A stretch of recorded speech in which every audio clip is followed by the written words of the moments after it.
How to Train a Piggy Wiggy. What's up? I'm the pig, and oh my f***ing god!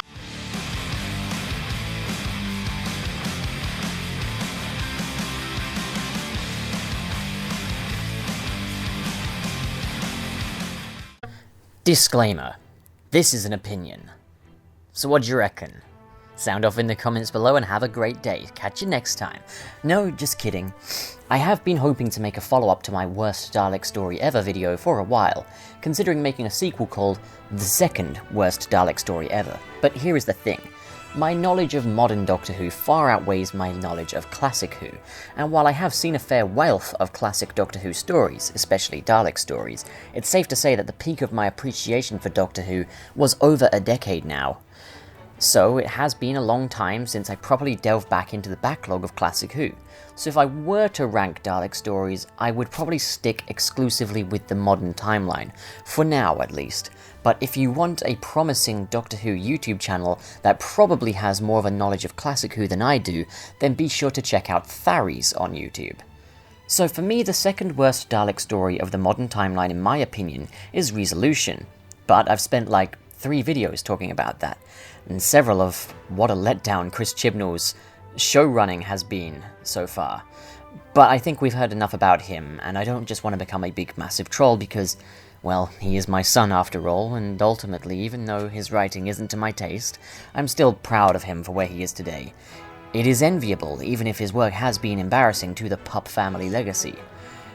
See, his name is actually Chris Pup Chibnall. As for the third worst Dalek story, for me it's a bit of a toss-up between 2 stories.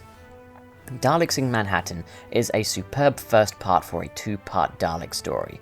It makes great use of its 1930s Manhattan setting, introduces us to a compelling cast of characters, comes complete with a Broadway musical number, and the Daleks operating underground in a more unconventional fashion makes a nice change from the killathons that Dalek stories in the Russell T Davies era otherwise were. The cinematography was outstanding, it was pure B-movie horror, even down to the body horror of Dalek Sec bonding with Diagoras, as well as the pig slaves. The cult of Skaro really came into their own in this story, as outside-of-the-box Dalek philosophers, which allowed for a plot that otherwise would not work for the Daleks. Seeing the Daleks experimenting in underground settings is absolutely brilliant, and I wish we could have had more stories like this, but hopefully with a better outcome. And the reason I say this is because the second half, Evolution of the Daleks, completely drops the ball altogether. I will say, Evolution of the Daleks is by no means a bad episode, but it certainly has a few storytelling decisions which may be a bit of a deal breaker for you, as they are, perhaps, a bit insulting to the intelligence, as well as wasting the cult of Skaro as characters. There's a lot of brilliance with the Dalek and Doctor dynamic here. David Tennant is the king of speeches, but what is great to see is that during the battle scene in the Poor Village, the Doctor doesn't even want to bother finding the Daleks' inner morality. He knows too well at this point, and he tries to persuade Solomon not to bother trying to appeal to their humanity, but Solomon just goes right ahead with it because he's self-righteous, and with a beautiful speech about unity. Anybody that knows the Daleks, watching this speech play out, watching the Doctor's nervous anticipation, and then just seeing the Daleks dispose of him immediately, is just incredible. I felt pulled out of the moment a bit though when the Doctor went running out trying to sacrifice himself to the Daleks if it meant saving the others. I kind of feel that's just Ten being melodramatic again, and that he should probably know better than to think that the Daleks would leave it all be after just killing him. But then again, it has been some time since rewatching this episode, but if I remember right, David Tennant's Doctor in this episode seems a bit suicidal on more occasions than once. Dalek Sec, now a Dalek-human hybrid after the experimentation, discovers human compassion, though, and manages to stop the Daleks from killing the Doctor in a bid to work with him.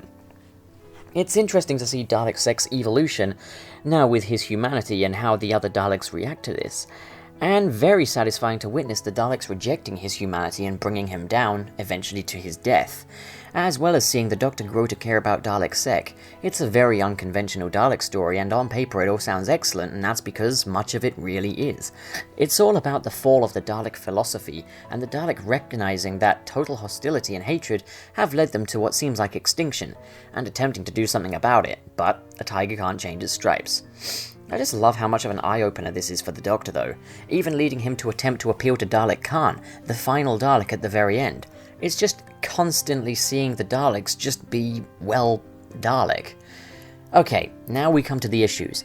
The final showdown of this episode is where it really drops the gosh darn ball.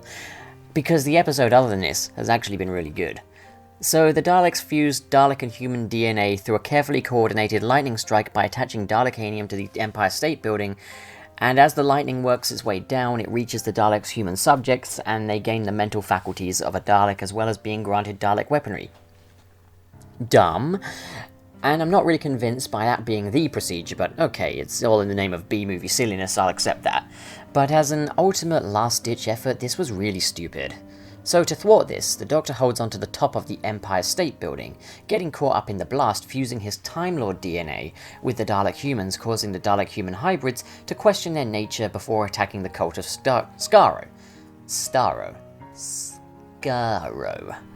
The Dalek humans win the fight, which I find strange. We've seen in previous episodes that the Daleks are a quick and precise shot, yet in Evolution of the Daleks pause approximately 5 seconds between their shots, allowing the Dalek humans to kill them.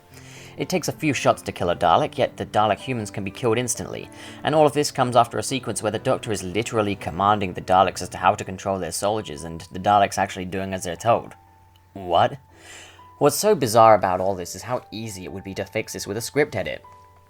In Daleks in Manhattan, Dalek Sec mentions that each of the Cult of Skaro have made sacrifices, but we only see that Dalek Faye has lost a few back panels. We don't see what happened to the others. A simple line of dialogue about firepower or weapons efficiency being reduced could have really saved this. Oh hey look, Spider-Man. But all of that is fairly forgivable in comparison to what happens next. After they successfully kill off the Cult of Skaro, some of the best Daleks ever, thanks for that, only then does Dalek Khan decide to self-destruct the Dalek humans. Wait, why did he wait all that time? Whoops!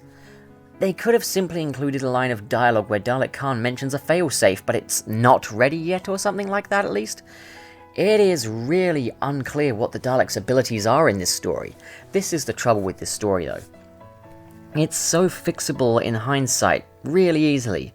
And I feel like with this, it, yes, would still have the plot contrivance of the Dalek human infusion procedure, however, it wouldn't be quite so insulting to the intelligence.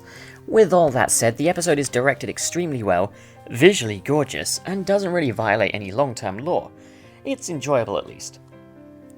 Although I will say it is, at the end of the day, the 4th Dalek survival story in a row. Dang it. Although it has to be said, as I write this, I am really rethinking its position in how I rank modern Dalek stories.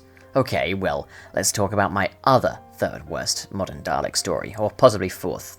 Maybe just 3rd. Maybe the other one is 4th. Whatever, here's The Magician's Apprentice and The Witch's Familiar. Okay, to start off, boy, those titles are cryptic. I kinda like that though. I had no idea what to expect when these episode titles were announced, and when I found out they were Dalek stories, well, I was excited. Okay, so The Magician's Apprentice doesn't really do all that much as a Dalek story other than just bum about and offer spectacle. It's hardly the part 1 that Dalek in Manhattan was. It reintroduces us to the characters of Missy, Clara, and the Doctor. Missy completely steals the show, and the whole plot is that the Doctor has gone missing and... I don't have enough groans to express how bored I was of the Doctor going missing in Moffat's series openers. Well, where was he? He was off partying with medieval people in Colchester. I think in the sequence where the 12th Doctor decides he's done with the moral ambiguity, and is now just here to say, "How do you do, fellow kids?" He's being sought after by colony staff, a man made of snakes who is the right-hand man to Davros. He wants the Doctor to come to Davros' deathbed, because he's older than dirt, and the Doctor accidentally saved his life as a child. So the Doctor goes to confront Davros. I guess Missy and Clara end up in the waiting room of Skaro, after wandering off together to get themselves exterminated, while Davros commentates with the Doctor grovelling by his side to save Clara, and that's where the episode ends, segueing into The Witch's Familiar. So I won't lie, I didn't see this on the date it came out, but it was on TV in the background as I was getting for a night out on the town.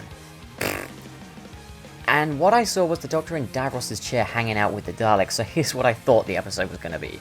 Davros dies, the Doctor inherits his chair and the Daleks, and I guess the Doctor kind of just makes the best of it, would go on to abandon them later on when he realizes that it's not his destiny, or comes to his senses or whatever. Well, the Doctor took Davros' chair to blackmail the Daleks into bringing back Clara, and screw Missy, I guess. Well, the Daleks can't do anything, but lucky for the Doctor, Missy just happened to teleport at just the exact time that the Dalek blast would connect with Clara, and programmed her to go with. I don't know, just go along with it, I guess. The Doctor also gets a line of dialogue in Davros' chair that's so faux badass, but at the same time a bit insulting to the audience, where it feels like Stephen Moffat's script for this episode was just really trying to speak to critics. The Doctor is just sipping tea in Davros' chair and says, "I bet you're wondering where you got the cup of tea. I'm the Doctor, just accept it." That's like saying, "Look, I know my scripts make no sense, but come on, it's Doctor Who, so you should like it anyway." That's belittling to the show and the audience, and to your own writing skills. Stephen Moffat, you're better than that. So Clara and Missy are just out and about on Skaro, and Missy decides that the way to survive on Skaro is to have Clara pilot a Dalek casing. So in order to get one, she meets a Dalek, pierces it a few times with her magic brooch, and is simply able to get Clara hooked up to the Dalek and teach her all about how it works. Now, quick nitpick. I thought the Daleks were able to control their casing with a series of clamps and connectors that pierce the flesh. Clara should be absolutely bloodied by this, but now it's just some simple wire attachments, and bada bing, bada boom, you're a Dalek now. Okay, we also find out that the Dalek sewers are alive, and that Dalek excrement is made of old Daleks. Also, another weird thing that really kind of cheeses me off about this story is that it's implied that when you say anything to express emotion, such as love, well, the machine immediately translates it to exterminate, and whenever you feel frustration, the gun fires. Okay, let me stop you right there. You mean to tell me that the Daleks are just really trying to say I love you and getting all frustrated because they can't express themselves? Scrap this whole script. Scrapped it immediately. Okay, so meanwhile, the Doctor and Davros are discovering some common ground in some really well-written dialogue-driven scenes. I think one of my favourite moments is when Davros is overjoyed to hear that the Doctor was able to bring back the Time Lords from their demise, because the desire for a race's survival is the sole reason the Daleks exist, and he was able to empathise. I love that moment. So Davros starts crying like a little bin-dwelling Essex harlot, because he wants to see the sun, but can't open his eyes. Never mind the fact that I thought he didn't have any eyes, but okay. And the Doctor tries to offer him up some regeneration energy for the strength, but it turns out that Davros' tears were just crocodile tears to get the Doctor's regeneration energy, which is siphoned through to the Daleks, and to himself, to make the Daleks completely unstoppable. Okay, so dispose of all that amazing character development, why don't you? It's not like I was compelled by it. I don't even know why I trust this show anymore, this is just rude. So the newly immortal Daleks get defeated by their own feces, because that got the regeneration energy as well, and the Doctor is rescued by Missy. But before you can say maybe resolution wasn't so bad, Missy and the Doctor are confronted by a Dalek. Missy knows exactly what all this is, and that Clara is in there, but she tries to convince the Doctor to kill it, because I guess Missy's actually evil after all. The Dalek Clara pleads for mercy, but wait a minute, Daleks aren't supposed to know that word, or are they? Doctor Who says frick you to continuity. Daleks have no concept of continuity. So Missy goes off to have a great idea about the Daleks, which she never follows up, while the Doctor uses his sonic Ray-Bans. Disgust intensifies to decloak the TARDIS because, you know, just as the Daleks kind of destroyed it, or, well, thought they did, the Doctor activated the cloaking device. There's a lot of convenience here. Well, the Doctor leaves the Daleks and their poo to it, and heads off, and we found out that the Doctor taught Davros about mercy as a child. I mean, The Witch's Familiar had entertaining and compelling character development before it got spunked out of the way just to be a run-of-the-mill story. And hey, the classic Daleks getting some screen time here is almost like an apology for Asylum of the Daleks' false advertisement. Still isn't every Dalek ever, but I'll take it. I'll say that this story definitely has more issues with it than Resolution did. It is really, really stupid. But this is the thing, Resolution is really stupid, but also boring. The Witch's Familiar was really entertaining, it must be said. In terms of cinematography, The Witch's Familiar isn't quite on the level of Evolution of the Daleks, but it still looks pretty cool and quite retro. Although the Time War Daleks do not suit the retro white Skaro corridors at all. I miss the look of the Russell T Davies era Dalek ships. Julian Bleach's Davros, though, is just pure comic book antagonism, and while I'm not at all fond of Series 9's characterization of the 12th Doctor, Peter Capaldi's performance is outstanding. Okay, so, which story was the better story? I have my likes and dislikes for both of these Dalek stories, so I'm going to leave it to you. So, if you had to decide the worst Dalek story out of The Witch is Familiar and Evolution of the Daleks, which will it be and why is it The Witch is Familiar? Comment below and discuss, and as always, if you enjoyed this video, don't forget to share it with your incel Whovian friends, and subscribe if you're new here for all things geek. Except Agents of S.H.I.E.L.D. and maybe any of the CW shows. You'll have to become a patron if you expect me to sit through any of that.